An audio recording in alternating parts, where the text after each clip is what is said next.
Halloween H20 is the worst movie in the Halloween franchise by far, and I'm going to tell you why. So let's talk about the first 15 minutes of the movie. The first 15 minutes of the movie was the best part of the movie in my opinion. I thought the pacing was great. I thought that bringing the nurse back from the original film, or I think it was either the original film or Halloween 2, I thought that was pretty great. I thought that the off-camera kill scenes was pretty good. I think that it had a really good chase scene. There was a really good shot of Michael in the beginning of the film, which I think that they used a different mask in the beginning of the film. I'm not quite sure on that one.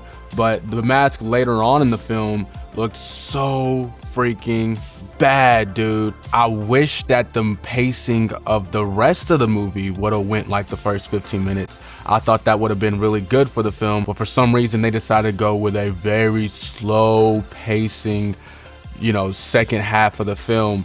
And I was just not a fan of it. I thought if they would have kept this type of vibe and stayed in a town instead of going to a school, I thought that would have been really fucking good.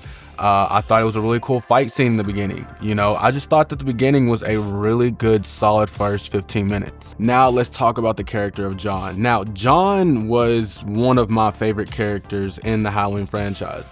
Although his character was very, very badly written, I thought that he had a really good relationship with Laurie Strode, so much that I do prefer him slightly over Allison. And like I said, Jamie Lee Curtis and Josh Hartnett have a really good relationship in this film, really good chemistry, and I think that Josh Hartnett is a really good actor. I did enjoy him in The Faculty, so he was one of the saving graces of Halloween H20.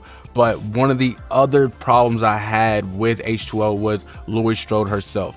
I feel like she was written strongly but weakly at the same time, if that makes sense. Like, she had a really strong relationship with John, but at the same time, she was very much weak. And she wasn't as weak as she was in David Gordon Green's trilogy, but she was weak in the sense of, she was running away from Michael. She was scared of Michael. And I get that was the storyline, but I just didn't understand it. I don't really like my final girls being weak.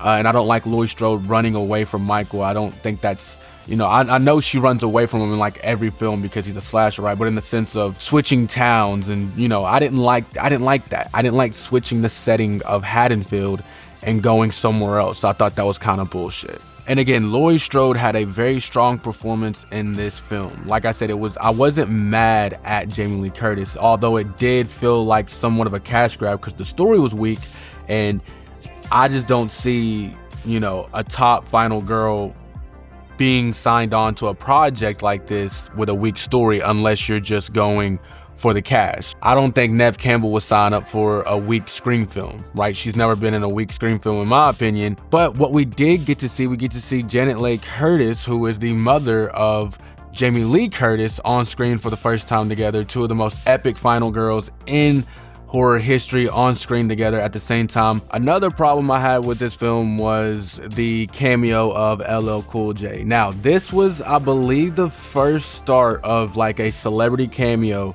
in a Halloween movie, in the Halloween franchise.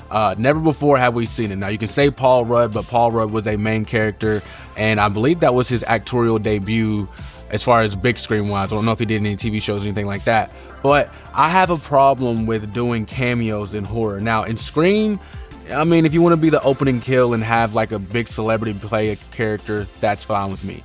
But in the Halloween franchise, it's never been that. And LL Cool J was the start of making a cameo character in movies, in my opinion, as far as slasher movies go.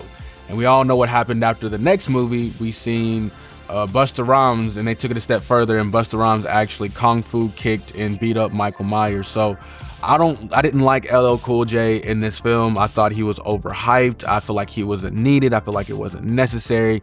And I'm pretty sure, it was the start of that celebrity cameo thing. So I just wasn't a fan of it. Now, one of the worst parts of Halloween H20 was Laurie Strode's relationship with her boyfriend in this film. Oh my God. What a boring storyline. It was gross. I didn't want to see it. It was too much. It was just like, leave it for the young adults, right? Leave it for the ones that are under fucking 50 years old. You know, no one wants to see their grandmother on screen making out with an older dude. That's just my opinion. I guess if that's what you want to see, Laurie Strode's storyline, you know, her trying to find love and trust someone, go ahead. But at the same time, for me, it's just a no for me, dog. And oh my God, Michael Myers just looked terrible in this movie. His walk was terrible. His chase scenes were terrible. His mask was terrible. Everything was just so freaking bad. And the side characters in this movie were so forgettable. I can't name anybody besides John, Laurie, and Michael. And I know LL Cool J was in the movie. That's it. Now, people are going to come at me because they're going to be like, oh, Helvington, you liked Halloween 6. And yes, Halloween 6 is one of my favorite movies of all time. But one thing Halloween 6 has over this is the mask. Look at this mask on screen right now. This mask has to be the worst mask I've ever seen in the Halloween franchise by far. The final confrontation at the end between Laurie Strode and Michael Myers was just overdone, overplayed, and did not make fucking sense. It was so bad that they retconned it in Halloween Resurrection, and oh, it was just bad writing, bad storytelling. If you know, you know. If you don't know, don't go watch Halloween H20 because they don't kill Michael Myers. They kill an ambulance man. Laurie Strode ends up getting locked up for it. Like, oh, the chopped head off scene, like, it was just bad. So there you have it, ladies and gentlemen, Hellcats and Hellhounds. I really do believe Halloween H20 is the worst movie in the franchise by far, and I will die on this hill. I've been saying that since the start of my YouTube career.